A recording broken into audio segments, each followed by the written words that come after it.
बाबू ने जो काम किया बिहार के लिए, श्री बाबू ने जो सूचता रखी अपने कार्यशैली में, और श्री बाबू ने जो एक पैमाना खड़ा किया, एक विमर्श खड़ा किया पूरे पॉलिटिकल समाज में, उसके आसपास बिहार में तो खास करके कोई व्यक्ति न उस वक्त थे न आज कोई दिखते हैं। परिवारवाद, समाजवाद, विकासवाद का एक जो स्ट्रक्चर उन्होंने बनाया था बिहार में, जिसका ना सिर्फ बिहार में पूरे देश में उसकी चर्चा भी थी। देश आज़ाद हुआ तो बिहार की स्थिति सबसे अग्रणी राज्यों में थी, चाहे वो आर्थिक दृष्टिकोण से हो, सामाजिक दृष्टिकोण से हो, विकास के दृष्टिकोण से हो। नमस्कार, मैं हूं गुलशन कुमार और आप दिखना शुरू कर चुके हैं मगध टाइम्स।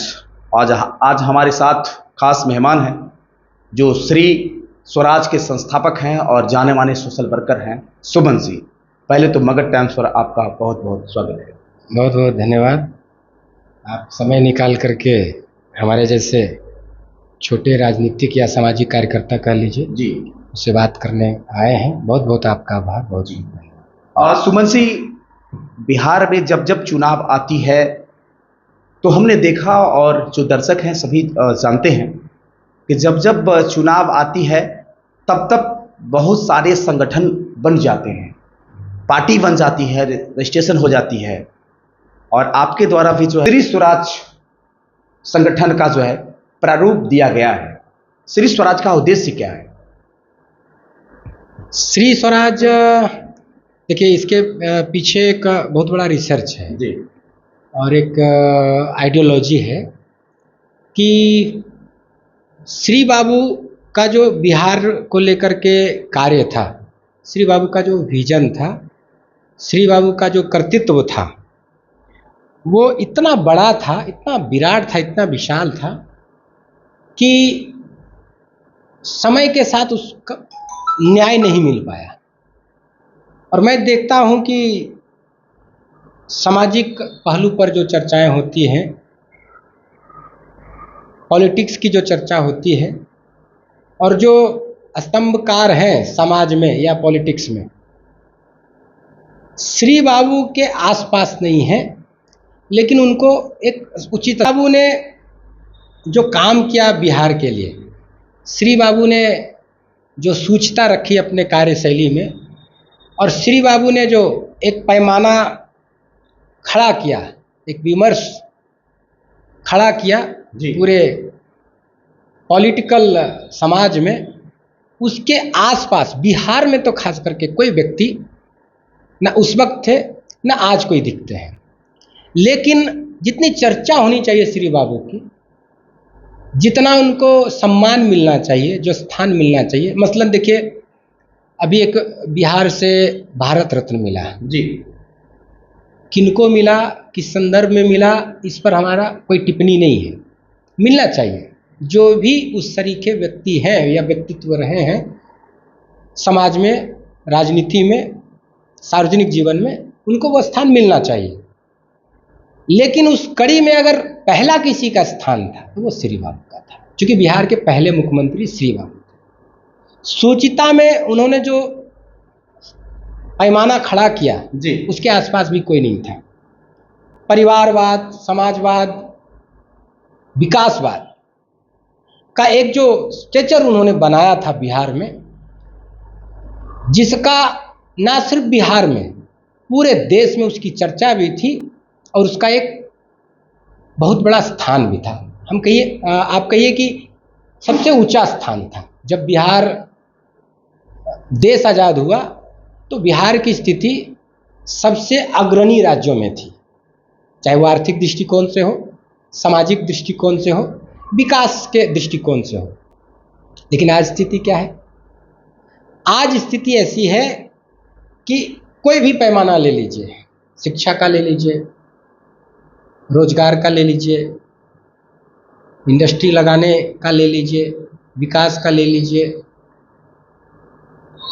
या फिर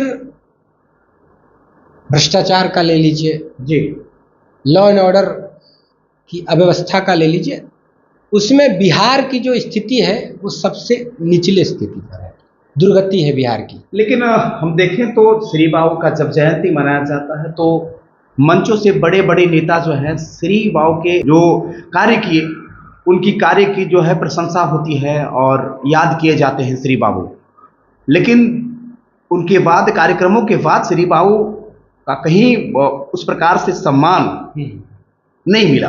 वही मैं बोल रहा था, बीच में आपने सवाल किया, उसी को मैं जोड़ रहा था कि तो श्री बाबू के आसपास कोई नहीं। मैंने जितना पढ़ा है, जितना समझा है, आज के दौर में, और श्री बाबू जब जीवित थे, जब मुख्यमंत्री थे, देश आजाद हुआ था, उस वक्त भी जितने भी सामाजिक और राजनीतिक सवाल थे, विमर्श थे, उन सब के अकेले अगर कोई जवाब थे तो वो श्री बाबू थे। जैसे मसलन भ्रष्टाचार, जितने वर्ष का उनका शासन काल रहा, जब तक जीवित रहे, मुख्यमंत्री रहे, एक भी भ्रष्टाचार का मामला ना उजागर हुआ, ना किसी ने लगा पाया। जब उनकी मृत्यु हुई तो बिहार के राज्यपाल और डीजीपी और जितने भी जो व्यवस्था में लोग थे, उनके सामने उनकी तिजोरी कह लीजिए, उनका बक्सा कह लीजिए, वो खुला।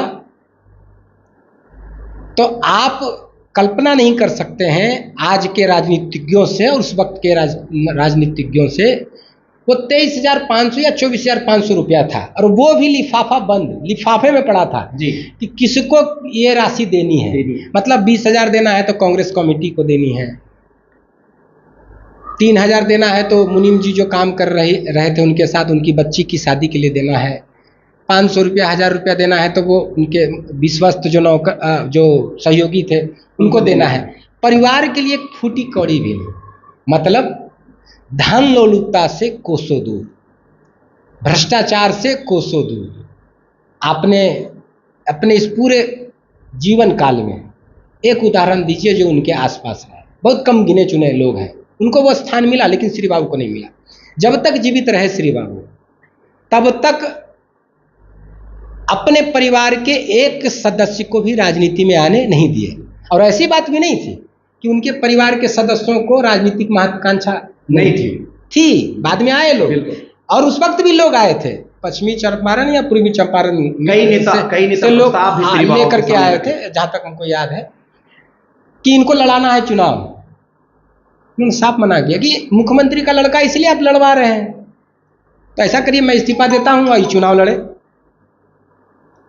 काहे तो कोई चुनाव लड़ाने की बात करेगा। और जब तक जीवित रहे उन्होंने इस व्यवस्था को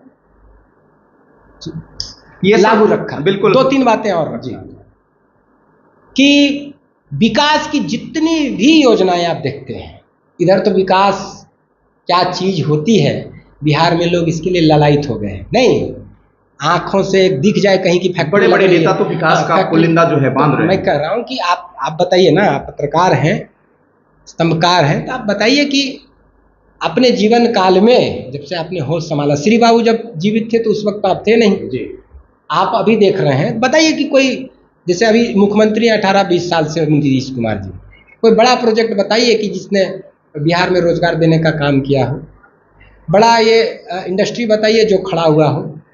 और 50 साल में क्या हुआ इन लोगों के शासन काल में कि जो भी इंडस्ट्रियां थी, कल कारखाने थे, उसको ध्वस्त किया, बर्बाद किया, छत विछत किया। उस पर भी इसका सबसे बड़ा उदाहरण आपका यही वारसलीगंज का चीनी मिल था। बिल्कुल, वो इस पूरे इलाके को सींचने का काम करता था। मैं बचपन में, मुझे याद है कि जब मैं छोटा था तो गांव में रहता था, रतोई गांव है हमारा, उस गांव में भी केतारी की खेती होती थी। अब नाम लेवैया नहीं है केतारी की खेती का।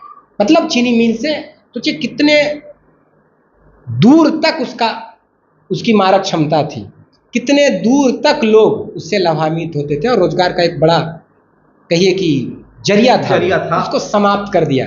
और कोई एक व्यक्ति नवादा का हो, बिहार का हो, किसी लेवल का हो, ना उसके लिए उन्होंने आवाज उठाई, ना उसके लिए संघर्ष किया, ना बीड़ा उठाया। कोई